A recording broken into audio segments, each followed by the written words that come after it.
Let me tell you of the days of high adventure.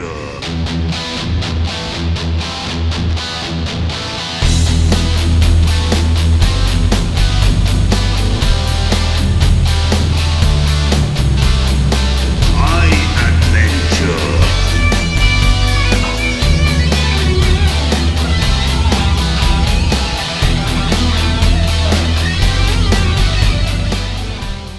Hello Futurolo, I trust by now you remember surviving our close encounter beneath the earth in Stormhand's lair. But in case the finer details have slipped your mind, allow me to recount them, so the glorious tale of Olo's tactical genius remains sharp. Our party, Hookah, Kremit, the Swan Maiden, and yours truly, had been poking around a room we suspected belonged to the no-good wizard Stormhand. All the while, we could hear some frantic mumbling coming from the next room. Our dear wizard companion, Mal Storm, had been shut away in there, studying a book he called a grimoire. Wizards, as you know, say all kinds of strange things. Olo was starting to worry that Mal might die from sheer boredom, or worse, talk himself to death. So, naturally, we opened the secret door. Lo and behold, there was Mal, doing what wizards do best, weaving strange hand signs and casting a spell at a figure that could only be Stormhand himself. Things were about to get very heated, Olo could feel it. Hookah, our mighty bard, kicked things off with a battle song that made us feel invincible, or at least less likely to die immediately.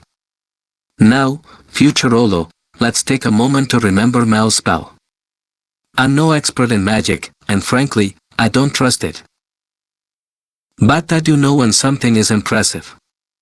With some muttering and gesturing, Mal conjured a girthy pillar of earth that shot up between his legs and slammed into Stormhand, sending him flying back. The follow-up?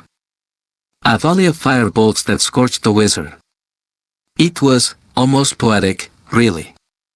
Mal then promptly ducked for cover, leaving us the opening to strike. But wizards are crafty, as we learned that day. Stormhand wasn't going down without a fight. With an angry shout of mystical nonsense, he summoned a flaming bird that soared straight at Mal, knocking the poor hobgoblin out cold.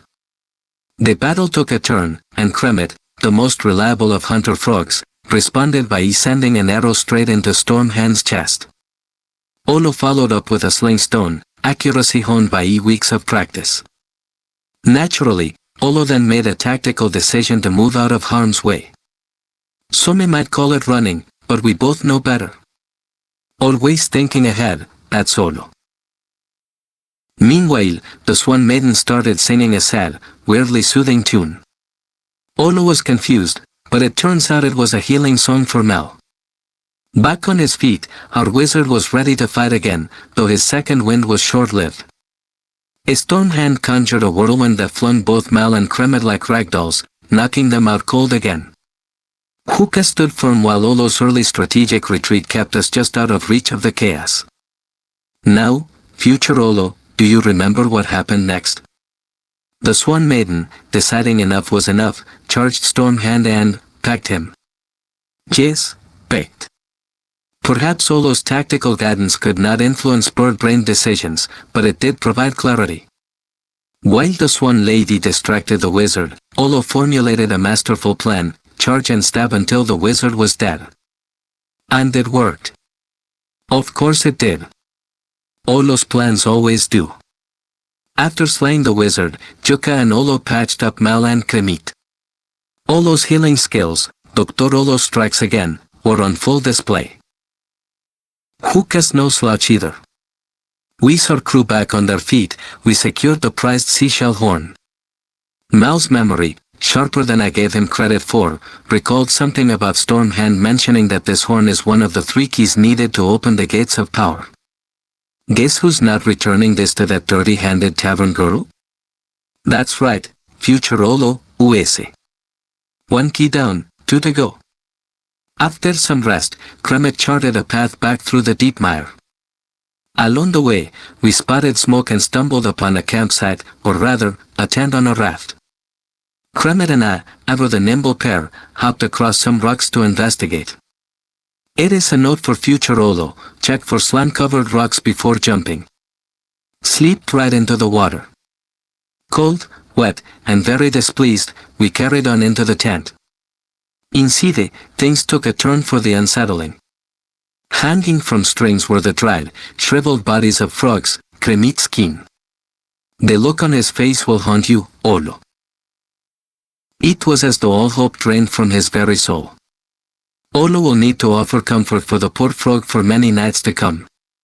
The owner of the tent? A dirty old man with more opinions about wealth and power than teeth. Olo tried to steer the conversation away, but the old fool kept pressing. So, I called in Juka, our silver-tongued orc. It worked his charm, and before long, the geezer handed over a fancy pendant and some healing potions. Juka's skills never fail. We stayed the night in that grim tent. The old man offered some cryptic warnings about the heart of Sothmog, mentioning that it could corrupt or cure the land. Olo thinks it's best to cook it to 165 degrees, just to be safe. The next morning, Kremid led us back to the hungry hobgoblin. On the way, we spotted a centaur. Weirdly, it fled the moment it saw us. Olo even tried to offer it a snack, but it wanted none of it. Back at the inn, Juka regaled the barkeep with our heroic deeds, and we were rewarded with free drinks. The barkeep tipped us off about an elven settlement and warned us of a black knight in league with Pellerin. Oh, and we squeezed another 20 gold out of the crying merchant, thanks to Mal's help. Olo, let's wrap this up with a reminder, we still hate swimming, and smacking wizards with girthy pillars is a solid tactic.